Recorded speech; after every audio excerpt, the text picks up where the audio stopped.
আমাদের পথ এবং মত ভিন্ন থাকতে পারে, কিন্তু দেশের সাথে আমরা সবাই এক। আমি বিশ্বাস করি জাতীয় ঐক্য আমাদের শক্তি, বিভাজন আমাদের দুর্বলতা। এদিকে আন্তর্জাতিক চাপে আওয়ামী লীগের নিষেধাজ্ঞা তুলে নিচ্ছেন তারেক রহমান।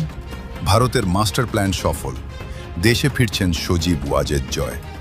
অবশেষে আওয়ামী লীগের স্বপ্ন পূরণ হতে চলেছে। তাহলে কি বিএনপি সরকার ক্ষমতা নেওয়ার পরে আওয়ামী লীগের উপরে নিষেধাজ্ঞা, রাজনৈতিক নিষেধাজ্ঞা যেগুলো রয়েছে, নির্বাহী আদেশে এবং নিবন্ধন স্থগিতের যে ব্যাপারগুলো রয়েছে সেগুলো উঠে যাচ্ছে? কমনওয়েলথ থেকে নতুন চাপের খবর আসলো এবং কমনওয়েলথ বলছে আওয়ামী লীগ সহ সবার গণতান্ত্রিক অধিকার নিশ্চিত করতে হবে। জয় বলেছেন তিনি বাংলাদেশে ফিরতে চান। বাংলাদেশের সাবেক প্রধানমন্ত্রী শেখ হাসিনার ছেলে সজীব ওয়াজেদ জয় বলেছেন, দেশের প্রধানমন্ত্রী হিসেবে দায়িত্ব নেওয়ার পর তারেক রহমানের সঙ্গে আলোচনায় বসতে তার আপত্তি নেই। ব্রিটিশ টেলিভিশন ITV-কে দেয়া এক সাক্ষাৎকারে তিনি এই কথা জানিয়েছেন। অন্ততপক্ষে 7 থেকে 8 জন উপদেষ্টা এখন তাদের কোনো হদিস নেই। গতকাল তারা ভোট দিতেও যাননি। অনেকে বলছেন তারা দেশের বাইরে চলে গেছেন। আওয়ামী লীগকে মোকাবেলা করতে হবে, কারণ আওয়ামী লীগের